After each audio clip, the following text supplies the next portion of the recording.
trying to be a better person here and learn about what it means to be a part of, you know, being a Filipino. Then when I met you, it was like modeling, trying to be artista, Bret. Yeah. And then I remember literally, and then mostly everyone that I met was that influencer who had to make their photos perfect and had to adjust the lighting and had to make themselves look like something that they were actually not. It was all a front, and I think a lot of it is a front, and a lot of it's ego for a lot of people. That's all I knew. Which is fascinating because now you're not Maarte at all.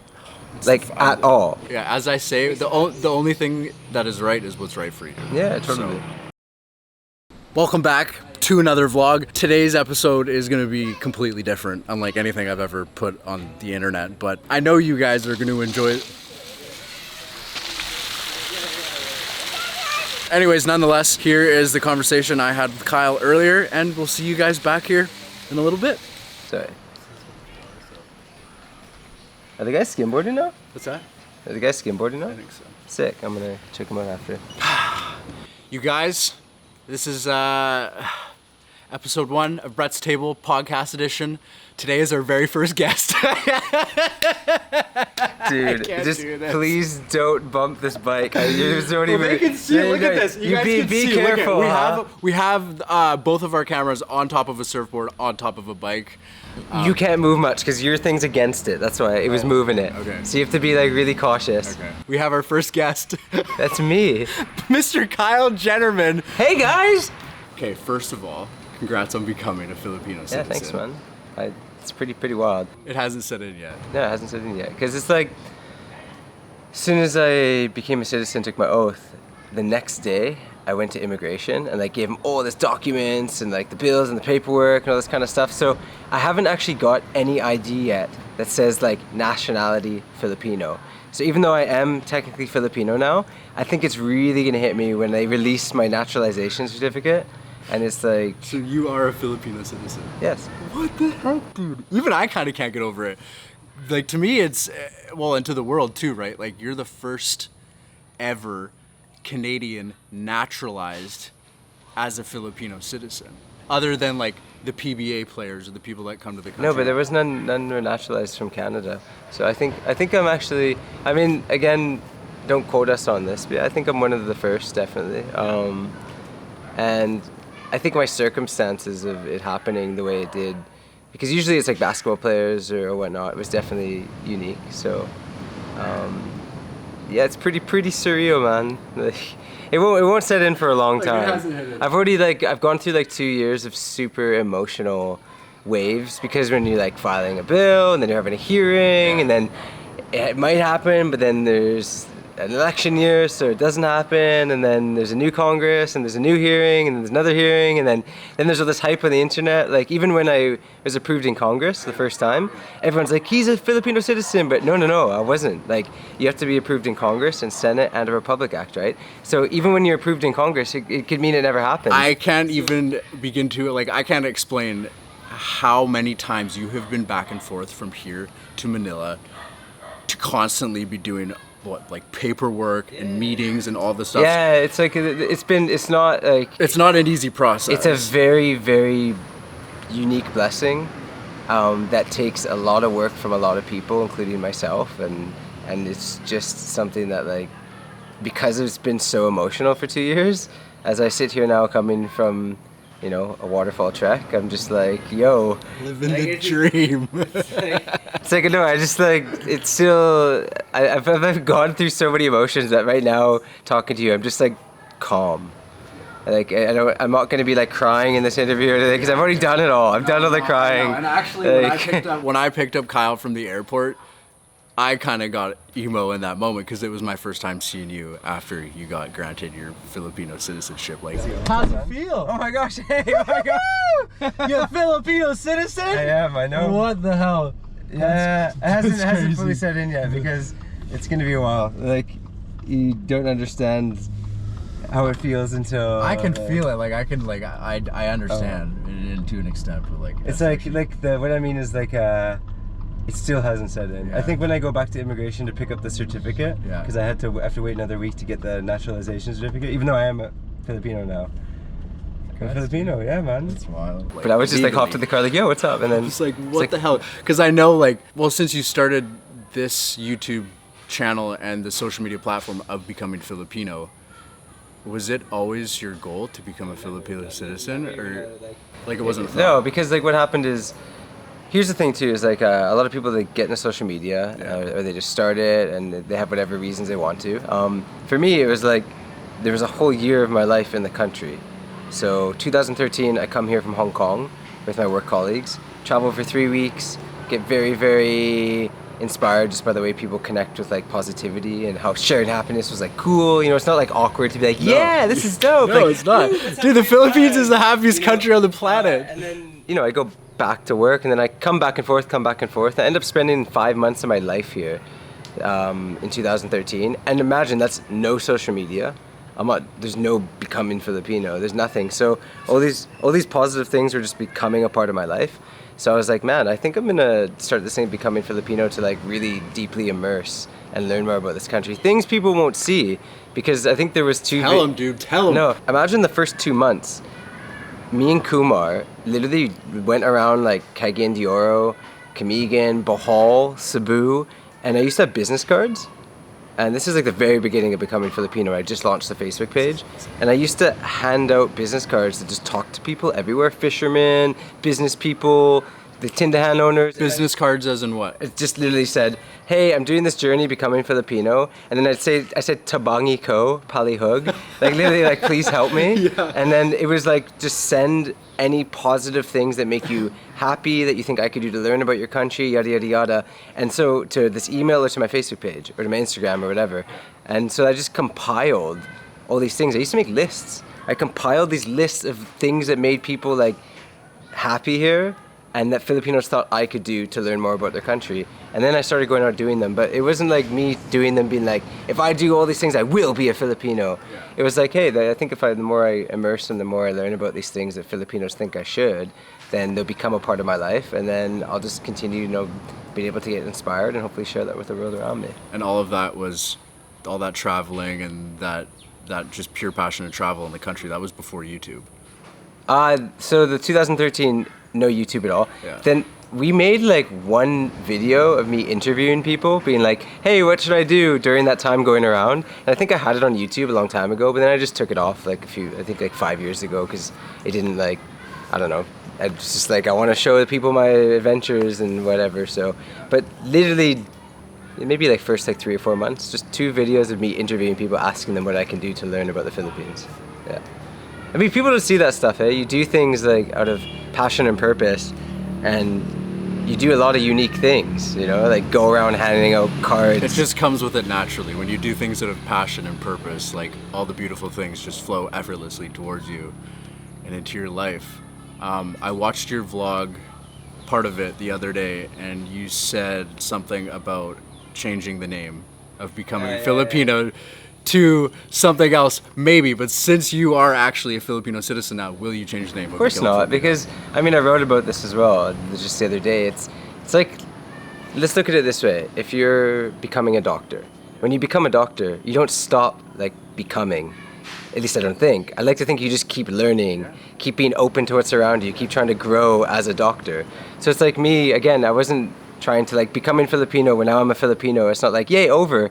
No, because that wasn't the purpose anyways. It was just literally embracing everything that was happening here, having it become a part of my life, share it with other people. So now that I am a Filipino, even more so, I should be becoming. It's because it's almost like now that I am literally a part of this country as a citizen, like it's like even more like, dude, you should really be now getting involved, learning, trying to make positive impact, trying to be a better person here and learn about what it means to be a part of, you know, being a Filipino. Yeah. So it's like even more so I should be becoming. Yeah. It's like, it should be emphasized. I should No, bold it. dude, I should agree. be becoming bolded and then Filipino. Dude, I actually agree, because even from my 6 years of experience this country on and off, I have yet to stop learning things about the culture and more so about myself. But you know, there's how many islands?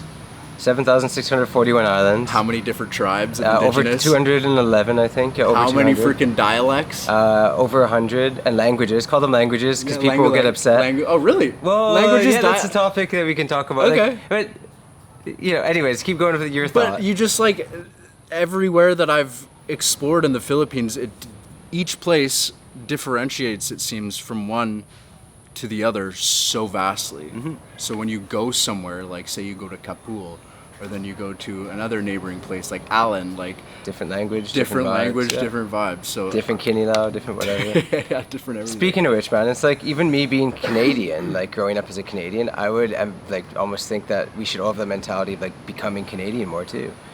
You know, we get so stuck in our bubble thinking being a Canadian is like loving ice hockey, drinking a beer in the hot tub in the snow, eating some poutine out in a boot, which it is. Those are totally parts of being Canadian. Yeah. But like, totally, you should, in my opinion too, it's almost made me also want to learn more about the Canadian side of my life. I am totally on your side with that because I felt that. I think I had that moment recently, actually, when I was immersed in the Talaandig tribe in Sonko up near Lantapan, and I was like, well, these indigenous communities are everywhere in the world, and where we come from in Canada, like, dude, we're on their land. It makes me definitely a little bit ashamed that I didn't have that attitude to be so open to learning back in Canada. But you can't blame yourself for that, because I think that's just something you learn as you go on in life. Like, those things just become aware to you. Like, I definitely wasn't aware of it when I was 13, 14, up until I was 20. I was just off on my own land trying to become an ice hockey player. You were probably going to university, like doing your own thing. Like, it just wasn't what we were immersing ourselves in. And then once you start going traveling, I feel like that's when you really... Just makes you more open-minded as well. Yeah, totally. Takes you out of your bubble, man. Yeah.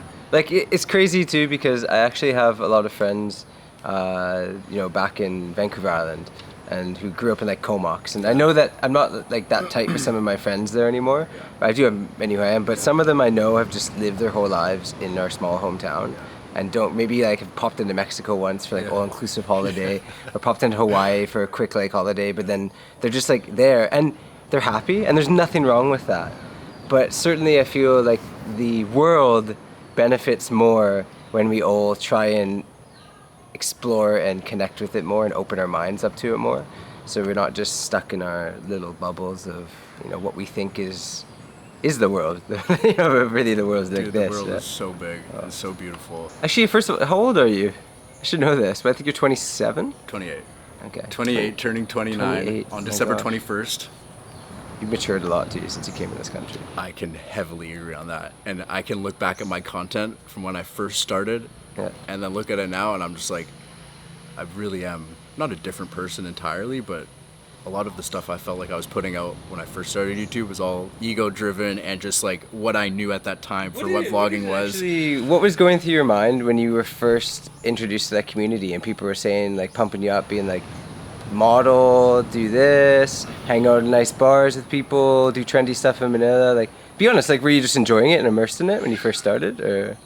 I think I was enjoying it because it was all I kind of knew. I was just saying yes to every opportunity that I had given to me in the country because that was exciting to me. That was just like, that was my life. And then when I found out about YouTube, after already spending, my sister and I came here and we spent 2 months in the Philippines together. I went home, I came back, I tried the whole modeling and acting thing, and then I fell into YouTube. So I was already also like in your situation, like I already fell in love with the country. I left everything in Canada to come back because I just felt this call of this ultimate freedom that I was chasing at that moment in my life, at that time in my life. And then being just rolled out into it in Manila, it was all I knew. What's interesting too, though, is that like I remember seeing you briefly in Manila, and then I saw you online through like Will and Dan and the like stuff, and like, I mean, you seemed like happy doing that stuff and being in that scene, which I'm sure there's a lot of people can live their whole lives in that scene. That's wonderful, but then was it the Fighter Boys trip that like opened your eyes to there's like a bigger country out there? Yeah, well, I mean, you opened my eyes to the other side of the Philippines because, like I said, the only thing that I knew at that time was what I was introduced to. So when Will introduced me to vlogging and all this stuff, it was just like, try to be a socialite, like get in the zone, go to these events, meet these people, and it was chaos. Nothing wrong with that, by the way. No, it's like, There's absolutely nothing wrong with that, because you can really live a beautiful life in that sense if that's what your desires are. But then I met you. We first met in Manila in like 2017. The first time I met you was at Daniel Marsh's house when I was living with Dan, sleeping on Daniel Marsh's couch. for like 6 months. Yeah, for like 6 months, and then you just popped into Manila. Yeah, I think we were having like a night out or something, Yeah. and then I was like, there's this other Canadian dude here, like, and he's another YouTuber, like he's on social media, like, I'm like, oh, that's really interesting, because I haven't met any other Canadians here kind of following the same path on the internet. But then, yeah, when I met you and you invited us all down to Cagayan de Oro, to Mindanao, dude, that like changed my life, because I saw like a totally different side of the Philippines that like I knew was there, because when I first came backpacking with my sister, like we immersed ourselves, like we were just a couple Canadian siblings just like roaming around backpacking, doing our thing, just again saying yes to every opportunity and like meeting locals and stuff. this is what's fascinating is that was your start in the Philippines. Yeah. Then when I met you, it was like modeling, trying to be artista Bret. Yeah. And then I remember literally, and then when you came down to Cagayan, like even Fighter Boys, you'd still be like touching up your photos a lot, Oh, yeah. worried about your appearance a lot. Yeah, because that's all I knew. Which is fascinating because now you're not Maarte at all. Like at all. Yeah. The only thing you're probably Maarte about is like, that's not even Maarte, is like what you choose to eat. But that's not even Maarte. Yeah, Like no. you'll eat whatever's there. Dude, I had blood and egg and banana You're for conscious breakfast. about what you're doing to your body. But I noticed like you're just a rugged Canadian dude. And that's what I But am. you weren't for your first year in the country, because which that's is- what I was introduced to, and that's what I learned. It's like when you grow up and you're raised around a certain amount of people, or a certain people, that's what you know. Isn't it fascinating how whoever you associate yourself with will actually rub off? And even if it's not your personality. I always say you become who you surround yourself with. Literally. Especially if you're in a new atmosphere where you don't know anything. Like coming to the Philippines in a new culture and a new atmosphere of just like life. Mm-hmm. Like, totally flip side from what I was doing in Canada when I was commercial fishing and playing hockey and stuff like that. Mostly everyone that I met was that influencer who had to make their photos perfect and had to adjust the lighting and had to make themselves look like something that they were actually not. It was all a front, and I think a lot of it is a front, and a lot of it's ego for a lot of people. Even when I look back on it, like I was trying to impress people who weren't even probably paying attention to me, and that's ego. I mean, we all have to have an ego, but in that sense, it was like, oh, I gotta have a nice shirt. Gotta have these shoes, I gotta have like, dude, I'm so far past that. Like, I'm wearing the same clothes I wear every day. I haven't bought a new piece of clothing in like 6 months. And again too, like it's interesting because either or is fine. Like if somebody really wants to like worry about what they're wearing and look after their skin really well, and like totally cool. Yeah, as I say, the only thing that is right is what's right for you. Yeah, totally. So, That's fascinating because like I think that's why as well, even with my life, why I go all these different places. yeah. And I'm always happy to like, let's say I was just in Manila doing all the citizenship stuff. I'm around unique people. I'm in like a trendy restaurant. I'm with like, talking to people in unique different walks of life than here in the province. But then a week later I come back and I'm always happy to do the drive here because it like resets me. And, like this is where I'm comfortable just being chill and Yeah. like, but I enjoy little glimpses of like going golfing or like being in a fancy restaurant Yeah, or there's walking around nothing wrong Makati. with that. There's No, it's nothing wrong dope. with And that. like, but I realized like my personality isn't doing that all the time or being like in that forever. Yeah, and that's what I felt was reignited in me. That true Canadian mountain boy from Squamish, British Columbia, was like, wow, Cagayan, like the water rafting, and then going on the rides with you and the hikes and all that stuff. I was like, oh my God, what have I been doing to Manila, dude? And you know what's really crazy though too is that the one reason why you have to, in my opinion, really introspect yourself, like when you're living your life and whatever you're surrounding yourself in, is because if you weren't with me introduced in this environment too, I would have just thought that's who you are. You're a model trying to be artista guy from Canada. Yeah. Which that's what I thought you were. That's what I thought I was too, but little did I know, that's literally not even close to who I am. Then within like 6 months or a year, I'm like, okay, no, he's just a regular, not regular. There's no regular. Sorry. He's just a regular dude. No, he's just a dude who like doesn't care. Wants to be outside. Wants to be surfing. Doesn't care if he's wearing. Well, yeah, you care if you're wearing deodorant, but I mean like. No, not really. Actually, that's true. You don't care. I'm a little yogi now. Oh my god. I'm too conscious with what I put on my skin and my body. Like, yeah. But I see. But before I thought you'd be putting on all this stuff. Now you just don't put anything on. No, I don't. Just coconut oil. I don't either, man. Yeah. I'm telling you right now, you will never see me endorsing a skincare product. What are you gonna do now, man? Like, what's your actual? We don't. Everyone's already seen tons of stuff about my citizenship stuff. Like, what are you doing? What's the Bret goals? Dude, I'm just living in the moment. I mean, it's nice to have a dream and to have goals, but I think my main drive towards like what I want right now is just literally just be happy.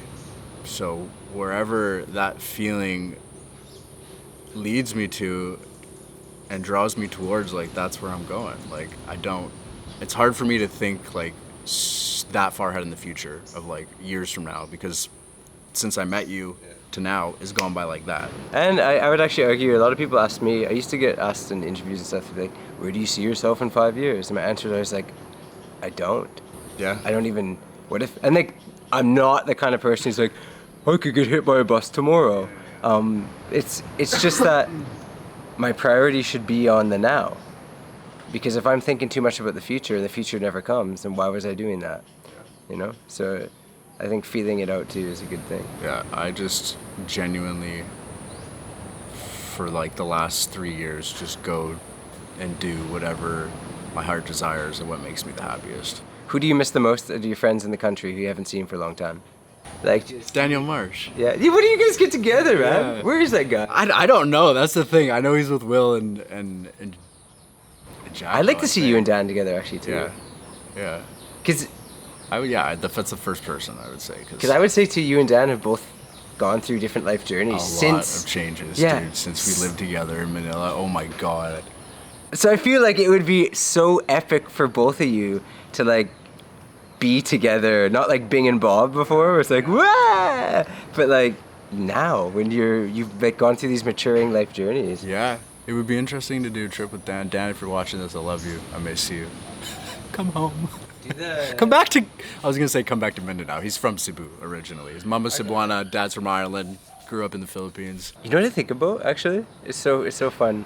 It's like how, example, I remember I read a comment on my vlog just the other day, because you just released a vlog where you're sitting in the car and when we leave to the airport, and it's like, oh, Kulas, like, don't make Bret sad because you left or whatever, and then because you mentioned like, oh, I'm kind of sad because I'm alone now. Yeah. Yeah, but it was interesting, is like, it reminded me too of when we were living in the house in the pandemic, and then I left to come do my thing here, and then you ended up going to Canada and doing like the thing you need to do, and people get like so intense for months thinking like, what's happening, what's going on, why did you leave him, why did you make him go, or like, and I realized that it's a fascinating thing about this whole social media universe is like, people don't actually, no matter what, you're only probably seeing 3%, 2%. Yeah, Not even of our lives. Yeah. That like, and it's, I've realized I wish sometimes the world would like remember that when we say things, or like, you know, like, I'm sad, like, yeah, you can feel a little bit sad, but it's not like, oh, I'm super. Yeah.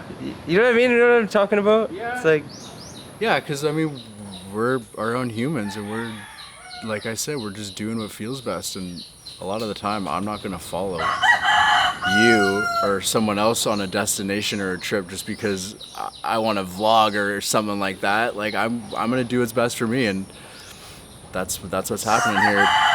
Shut up, Dale! you called it Dale? Dale. Okay, Dale.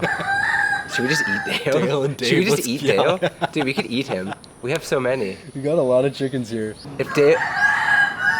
Dale! I like Dale though. I'm not gonna eat Dale.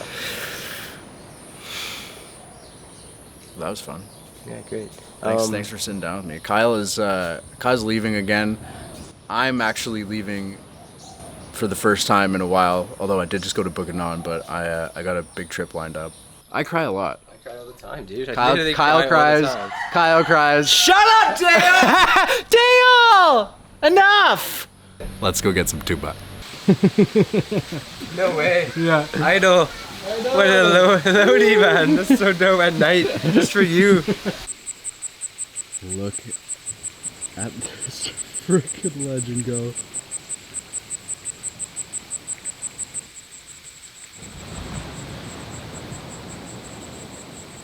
If you guys missed my last episode, I got a whole vlog on how this is processed, how it's made, and how it tastes. I thought he was done. He's now climbing the 3rd tree. I feel kind of bad because we asked him to come here. I know he does live very close by, but I'm definitely gonna give him a nice tip.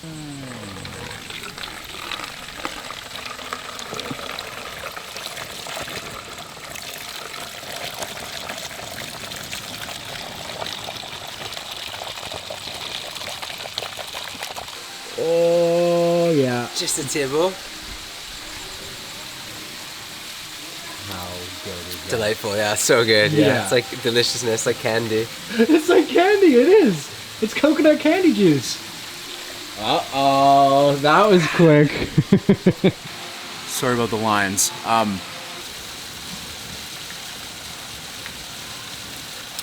Oh my God. This is honestly probably one of the best natural beverages you can get on the planet. The taste is impeccable.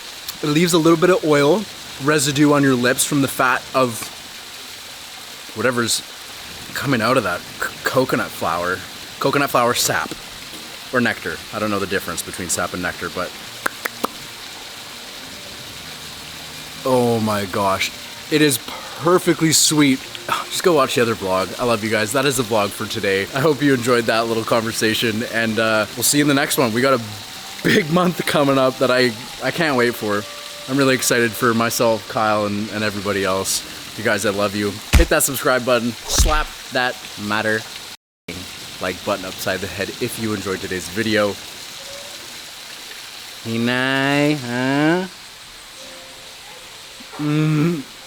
Oh, it went up my nose a bit.